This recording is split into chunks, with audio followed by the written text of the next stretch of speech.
Now, the morning sprint.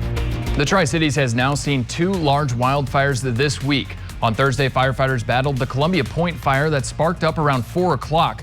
The Richland Fire Department says crews will likely be monitoring the fire throughout the week. The cause of the fire is under investigation. Officials say the terrain is making it difficult to contain the fire, but it's more than 50% under control. Large amounts of smoke could be seen throughout the Tri-Cities for the second straight day as temperatures were in the upper 80s. And crews are still investigating this brush fire near State Route 240 in Richland that we brought you earlier this week. Officials said the fire is under control, but you might still see some smoke from areas that are smoldering. They're also asking everyone to stay off the trails nearby because they're worried about fire-damaged trees falling unexpectedly. There's also a risk you could stumble across a hot spot and get burned. At last checked, the fires have impacted over 100 acres of land surrounding the Yakima River Delta. Now let's take a look at those coronavirus numbers. Both Benton and Franklin County are now at risk of being forced back to phase 2 next week.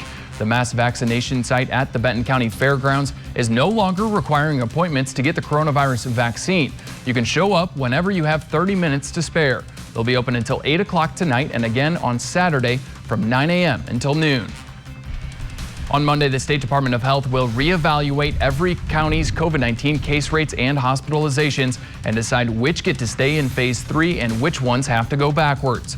Yakima Health District officials say they don't know what time period the state will pull data from, but the latest numbers show the county's case rate is above the limit.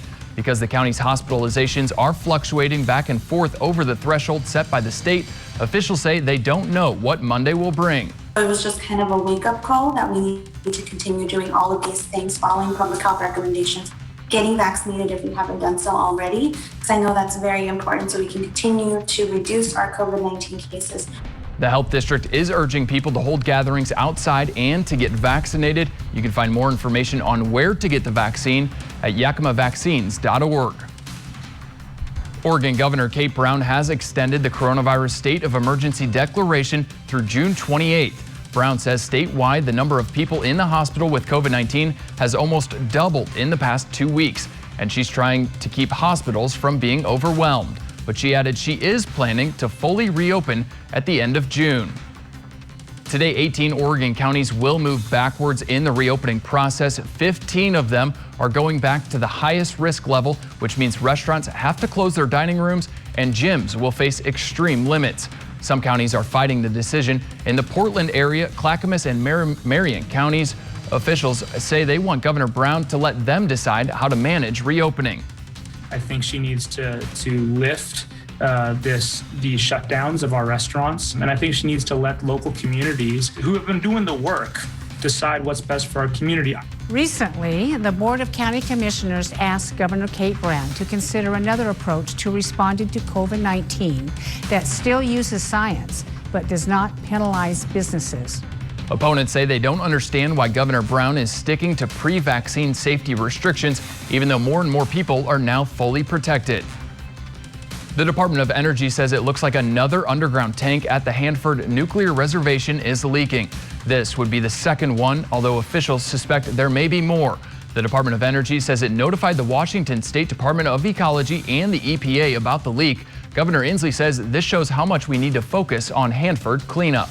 Our state's position has been that the usage of double-walled tanks ought to be a solution in the interim before permanent storage solutions are found. I think that this leak bolsters our state's position in this regard. The Department of Energy says there's no new risk to people living in the Tri-Cities because they already have systems in place to deal with contamination. A new airline company has chosen the Tri-Cities as one of its newest destinations. Avalo Airlines landed its first nonstop flight from Burbank, California at the Pasco Airport yesterday morning.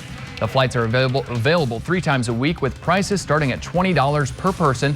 They say it's a more affordable way to get to Southern California and allows you to avoid the busy LAX airport.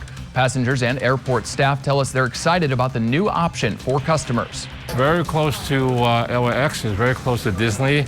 So a lot of attraction without having to go through LAX. That's very key. Plus, again, the convenience of time. So it's going to give us the seats that we need and the affordable fare that the community wants to get down to the LA Basin and the Hollywood Burbank Airport.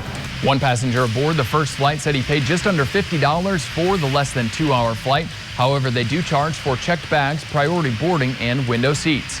And now to the results of our poll question of the day. We wanted to know, do you support the Pasco Airport adding more flights in and out of the Tri-Cities? 90% of you said yes, 10% of you said no. Thanks for weighing in. An Idaho state representative has stepped down following accusations that he raped a 19-year-old intern. Republican Aaron Von Ellinger submitted his resignation Wednesday. That's just hours after Idaho's House Ethics Committee recommended he should be stripped of his powers without pay. Last month, the intern filed a police report accusing Von Ellinger of rape. The committee also heard testimony that he asked other Capitol employees out on dates despite being told that's inappropriate. And weather-wise, we're looking at highs today around 80 degrees for much of our area and sunshine in store by tomorrow afternoon and through Sunday. So make the most of it out there and have yourself a wonderful day.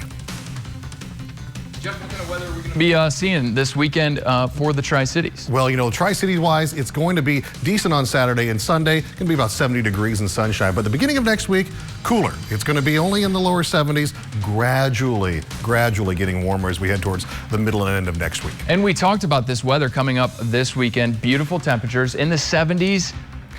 I mean, you can't really beat that. It was upper 80s yesterday. I mean, that was a little hot for me. So I like to play golf, get outside, do some running. But you weren't quite ready for it. That was the thing, right? I was not ready for it. Our bodies weren't quite ready for it. But this weekend, it'll be very fast. Thanks for waking up with us and watching Good Morning Northwest. GMA is next. Cap KVU local news is always on at yaktrinews.com. Have a great day.